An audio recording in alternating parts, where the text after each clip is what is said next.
السلام علیکم۔ جب انسان کو اس بات کا علم ہو جاتا ہے کہ اللہ سب دیکھتا ہے اور سب کچھ جانتا ہے تو وہ خاموشی کی آخری سیڑھی پر پہنچ جاتا ہے، جہاں کسی سے کوئی شکوہ نہیں رہتا، جہاں دل شکایتیں نہیں کرتا، تڑپتا تو بہت ہے مگر آہیں نہیں بھرتا، کیونکہ یہ وہ مقام ہوتا ہے جہاں ساری باتیں، ساری چیزیں اللہ کے سپرد کر دی جاتی ہیں، کیونکہ اس لمحے کی تکلیف اور اذیت اللہ کے سوا کوئی نہیں جان سکتا، اور لوگوں سے تو ویسے بھی کوئی توقع نہیں رکھنی چاہیے، کیونکہ انسان عیبوں کو چھپانے کے معاملے میں کچا اور حیا کرنے کے معاملے میں بہت پکا ہوتا ہے۔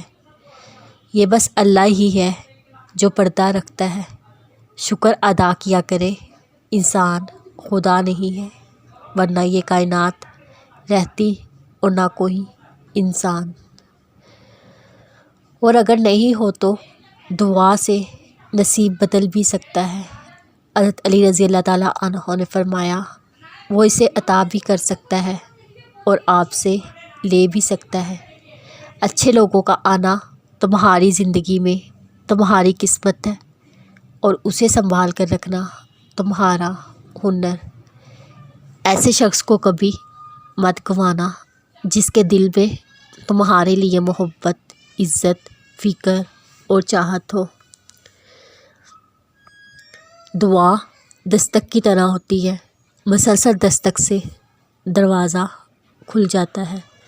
دکھ انسان کو یا تو ریت کی طرح ڈھا دیتا ہے یا پھر چٹان کی طرح کھردرا اور سخت بنا دیتا ہے۔ محبت انسان کو رب تک لے جاتی ہے، مل جائے تب بھی، نہ ملے تب بھی۔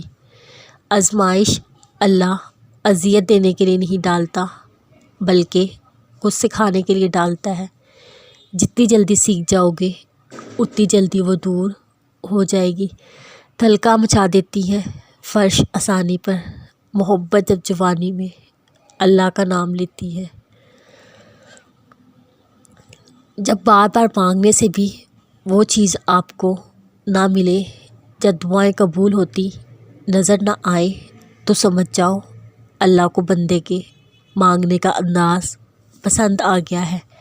اپنی دعاؤں کا سلسلہ جاری رکھے، یقیناً اگر دینے میں اللہ دیر کر رہا ہے تو وہ ضرور کچھ ایسا ضرور دے گا جو آپ نے کبھی سوچا نہ ہوگا۔